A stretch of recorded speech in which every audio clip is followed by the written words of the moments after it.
Hello everyone and welcome back to another Universe Sandbox video, and today we're going to be doing another what if scenario. It's been a while, but I know there's always people asking for more of these, so here we are. And this one is, what if all of the gas giants disappeared? So we're in a normal solar system simulation, as you can see here, but I've got all of the moons around the gas giants in here and ready to go, because of course if we remove the gas giants, these moons, they're going to have their own orbits around the sun. If not, some of them may get slung around. Some may get completely ejected if they're travelling at high speed around the parent planet. I say that Io around Jupiter, that's travelling pretty quick. If that slings in the wrong direction, that could just get completely wiped out the solar system. So we'll see. Maybe some of them will get shot in the inner solar system like Europa, and then it will warm up. We'll see. But without further ado, let's go ahead and do this. I'm going to go ahead and pause the simulation.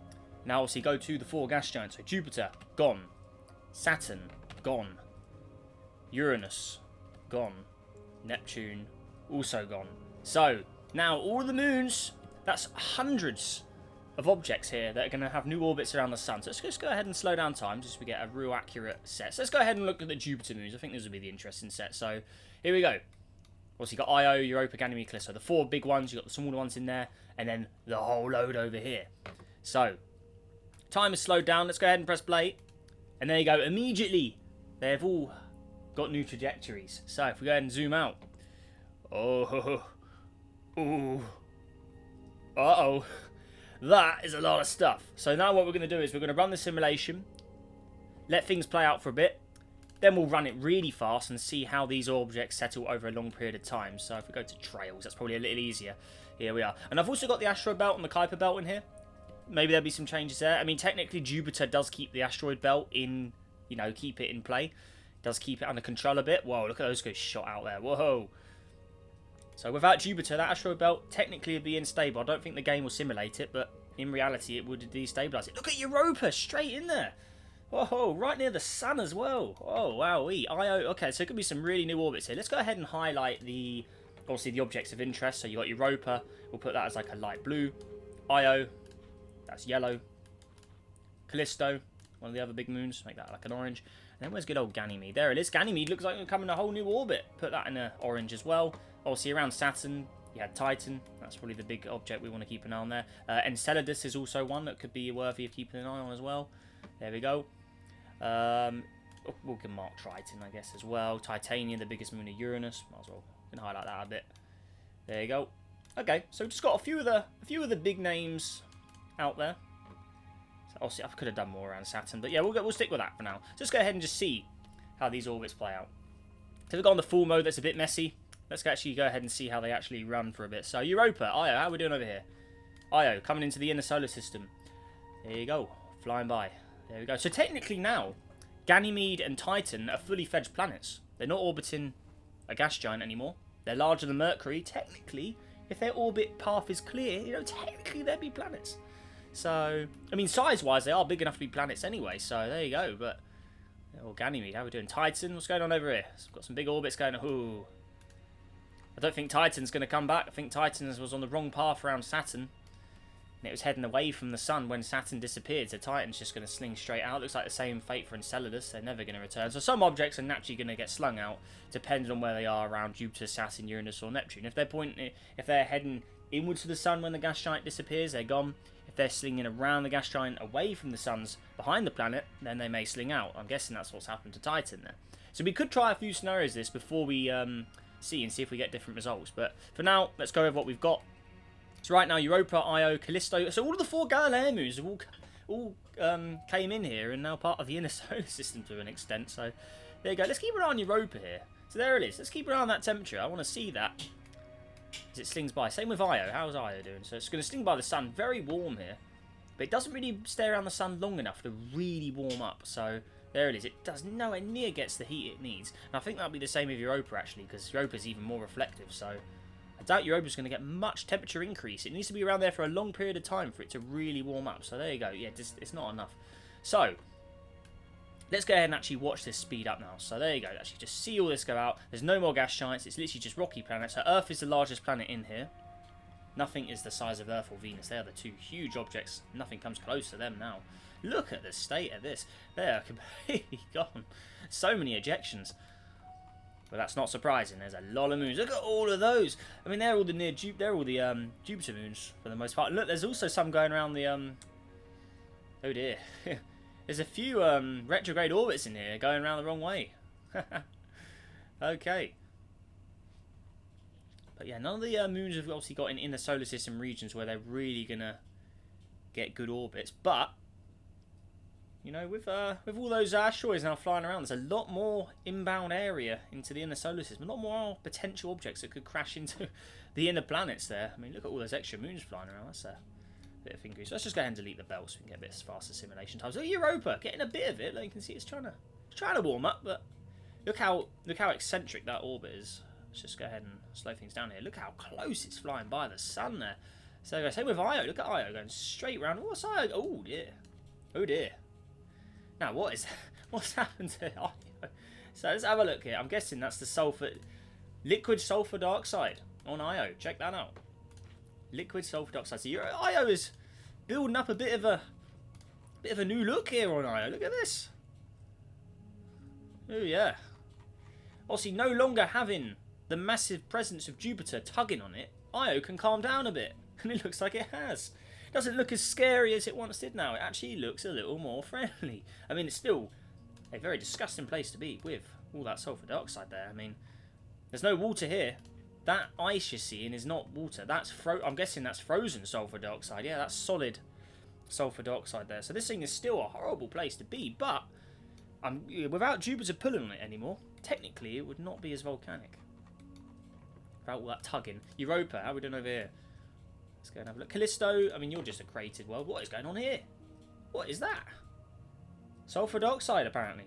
Carbon dioxide, so a bit of those under elements that have been frozen, being a bit close to the sun, have warmed Callisto up a bit. So it now has formed an atmosphere and an ocean. What is this? Let's see. 3 degrees. How much greenhouse has this got? Let's have a look. 4 ATM. Oh my.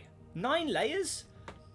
So Callisto has developed quite the world here. Look at this. It's going to get closer to the sun here, get a bit of warmth, but technically Callisto is in quite a good position. There you go, warm up a bit from the sun. There you go. Let's go ahead and have a look at Europa as it flies by as well.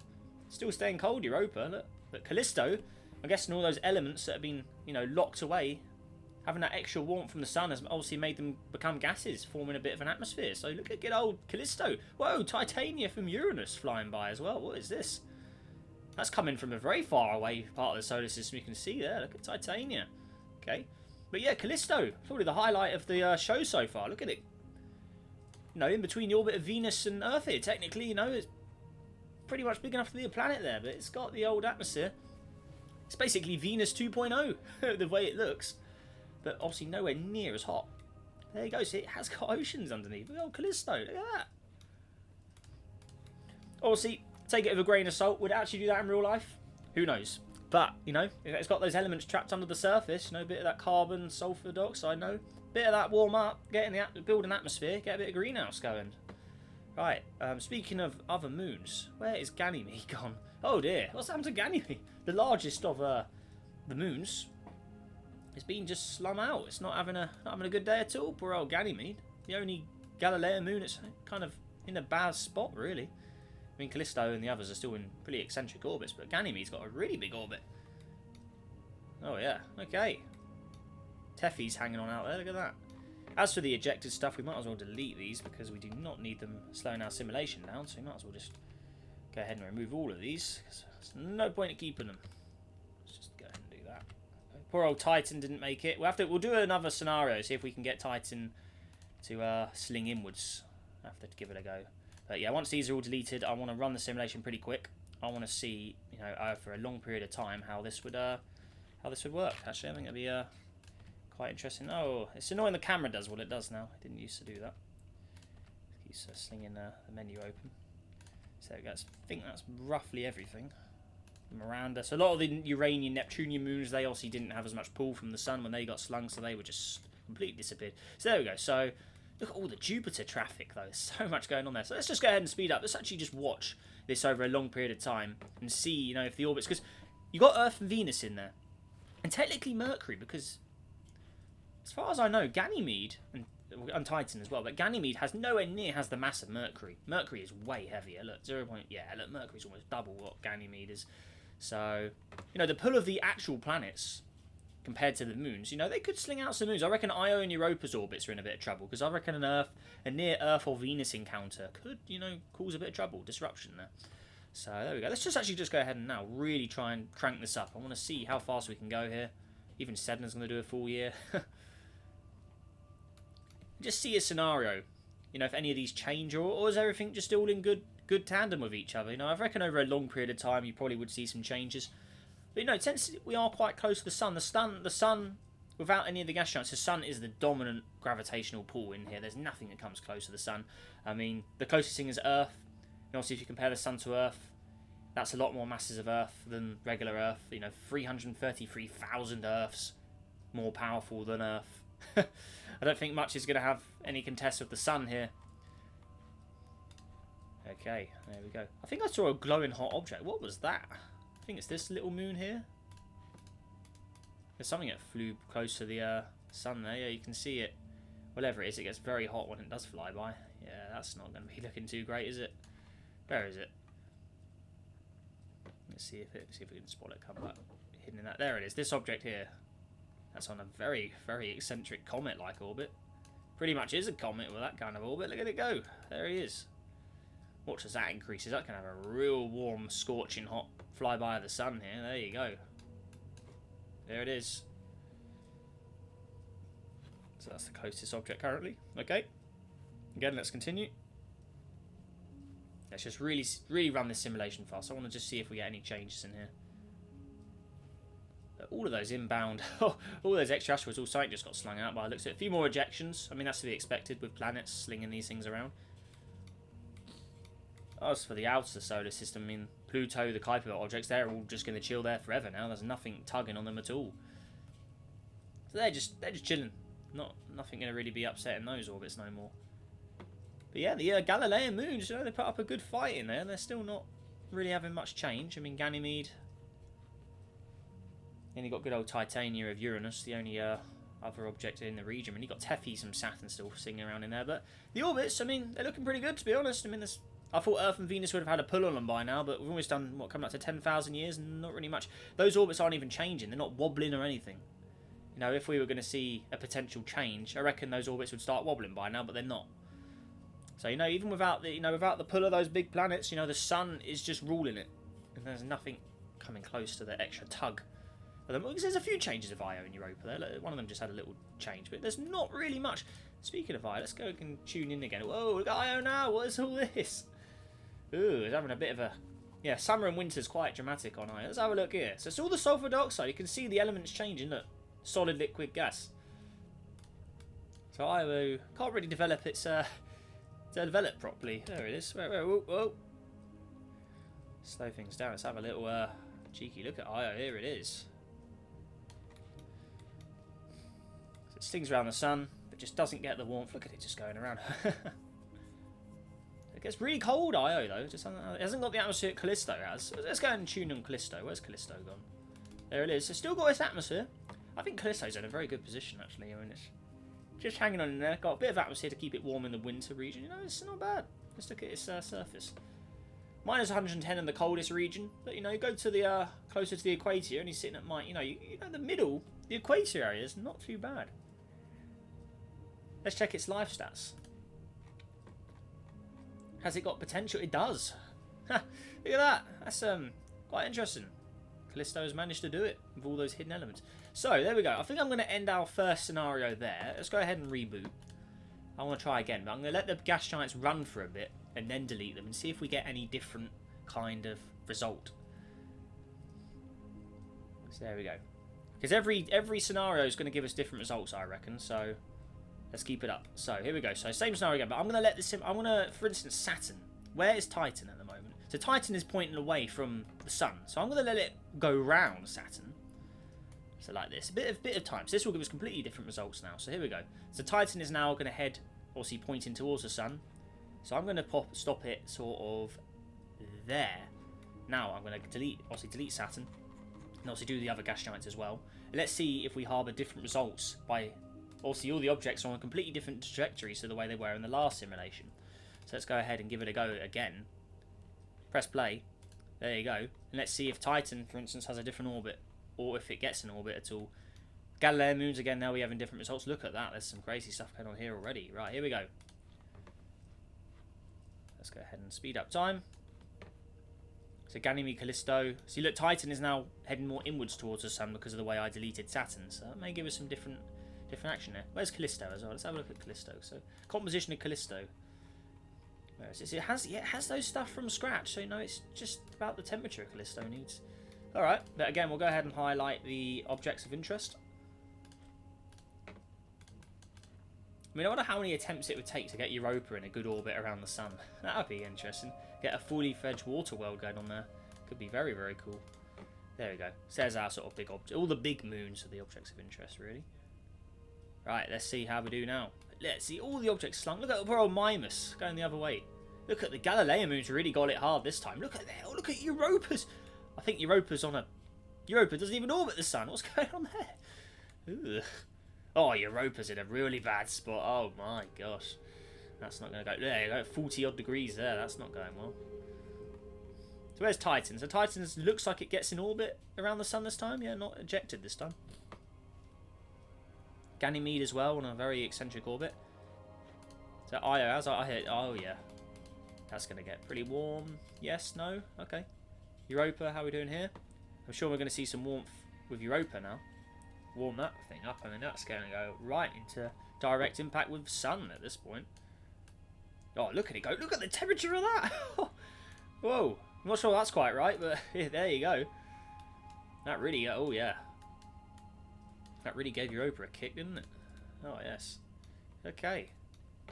That's quite something. Io. Ganymede. Right, there's Callisto as well. Where's good old Titan? I want to try and get Titan to sling in here. So again, let's just run the simulation a bit. Complete the particles. Okay, see if we get any more crazy results. So Titan in a further away orbit now. Obviously, still loads of stuff getting ejected. We're never going to prevent that. There's always going to be something that gets ejected in this scenario. There you go. So chaos in the inner solar system once more, with orbits absolutely everywhere. Oh god. But again, the Galilean moons just seem to get in those eccentric orbits and they just sit there. We haven't seen much change. But there you go. I mean, that Europa orbit is absolutely bizarre how it's managed to pull that off. There you go. Okay, I'm going to try that scenario again. I want to see if I can shoot Titan even more inwards to the sun here and just see if we can get a good scenario with it. More ejections over that thing is flying now. Look at the speed of that. There you go. Okay. You can see the sun's slightly... you can see the sun is moving through space. Look. That's with the camera completely still. So the sun is having this bit of a trajectory as well. Not much. No Jupiter to tug on it anymore. So the sun has a bit of motion. But again, yeah. The Galilean moon's getting some pretty wild orbits going on there. So mad stuff indeed. Okay, so let's go ahead and try again. Let's try scenario 3 here. Let's just see what results we can get. Because every time it's going to be different. We're never going to get the same result more than once, I don't think. So here we go. So let's go back to Saturn again. I really want to see if I can sling Titan inwards. So let's do it. Let's delete the particles as well. Forget the asteroid belt. I think it just slows our simulation down. So here we go. So Titan. Tried that trajectory. Where is it? So it's heading sort of... No, I think I missed it. I need to go around again. Here we go. That looks a little more promising. So that's heading... It's heading upwards a bit. Okay, let's try this one. So I'm fully focused on Titan this time. I want to see how that plays out. So here we are. Here it is. Play. So again, yeah, I think it's just too far from the sun to really get slung into the sun like the Galilean moons do. You can see the Galilean moons are on completely different orbits this time as well. There you go. Diane and Enceladus in here this time. Look, slinging around. That's the first time we've seen Enceladus come around. That's the closest we've got. Look, Titan's roughly coming to the Jupiter region there. That's Ganymede. So Ganymede's on an eccentric orbit this time. As for the other Galilean moons, Europa's gone this time. Completely gone. Io's gone. We've lost Io as well. Callisto, where did Callisto end up? Can't even see it. It's lost in there. So that's the inner solar system. There's not many large objects in this time other than Ganymede coming around, so There it is. Oh, is that Callisto? Oh, that was... No, where is Callisto? I don't know where he's gone. And trying to spot it out of all of those is it's quite the task. Here's the ejecting gang. There you go. All of that gone. Oh, there's Callisto. Oh, Callisto's had a really terrible orbit. Look at that. Further out than Pluto. And Enceladus as well. Look at Enceladus' orbit. That's terrible. Oh dear. That's not gone well at all. Oh, wowee. Okay. But again, the inner solar system, not much changes. Despite everything, not much changes. So there you go. So you can see all the Jupiter-bound asteroids, they kind of all meet at that same point where Jupiter once was. Causing that, they all meet there. That's really interesting. Well, roughly that region of space. You see the sun's still moving as well. It's pretty cool. There you go. Again, the inner solar system, there's absolutely nothing affecting those guys. They are just completely the dominant force in the system now. Orbiting the inner solar system there in the sun. Again, there's absolutely no changes here at all in this scenario because all the big moons got slung around. So, not good. Let's try one more scenario before we finish up. See if we get any other results. Again, let's try sending Europa in a better trajectory. Let's try that one. So, here we go. So, where's Europa right now? So, Europa's behind Jupiter. So let's let it go around a bit and try and sling it a little more towards the sun's direction. So let's try and wait for it to go around a bit more. A little bit more, roughly pointing towards where the sun is. I'm going to say somewhere there. And then delete, obviously, the planet. And I'll see all the planets. Maybe we'll get lucky and see Titan sling around as well. Who knows? There you go. So that's all the moon's gone. The planet's gone. So there we go. Let's see how this scenario plays out. So there we go. Alrighty. Let's see where Europa is. It's Ganymede heading inwards. Callisto's gone. Io's gone. Let's get old Europa. There he is. Again, yeah, not a good orbit for Europa. You have to really get the trajectory right, otherwise it will just sling it around and gone. So Europa's just straight out. Completely out. It's a complete mess up that was. Titan's in orbit this time. Again, it's unpredictable where they're going to go, really. I mean, there's so many to choose from. I think the first scenario we did was the best one, though. That where we instantly deleted them. I mean, that definitely gave us the best, or the most interesting result of all the Galilean moons in that inner solar system path there. I mean, that was certainly something. There you go. Got look at all of that. Yeah, that's madness. Again, the inner solar system untouched. Okay, let's do it again, though. Let's try and repeat the first scenario and speed things up a bit. So, here we go. See if it gives us a similar result. That's where I deleted them instantly from the sim. So, roughly now. Again, let's see how it does. Found a simulation. Again, this time Callisto's further out, so even just doing it at the same time, just giving us different results somewhat. Absolutely nothing at all there. But I think I did miss a trick here. We need to... where is it? Start simulation paused. There we go. Because I had it paused when we first started. So we'll do it this time as well. See how this plays out. Here we go. So... obviously, no time is playing. Again, let's see if we can repeat the first scenario. And there you go. Play. Final attempt. Let's try and do it. See how those Galilean moons go. And again, different results again. Yep, you're never going to get them to repeat, I don't think. But very interesting. So there you are. Oh, got Enceladus in the inner region this time. Or did I have it running when we started? I can't, honestly, I cannot remember. But we can go back and have a look. But yeah, the first scenario is the most interesting, where we actually saw some changes on Io and Callisto especially. They were very interesting. Now Callisto actually got actual life stats on it. That was very bizarre how it managed to do that. But yeah, interesting nonetheless. Maybe a world we'll have to do some what if videos with Callisto if we move it into the inner solar system or something. See how it does. But there you go. But with that all said and done, everybody, hope you enjoyed today's video. If you did, press that like button, subscribe for more, help us on the journey to 50,000 subscribers as well. And yeah, let me know what other what-if scenarios you want to see down below in the comments. But with that all said and done, like I said, make sure you guys all have a great day. Stay safe out there, and I'll see you in the next video. Goodbye.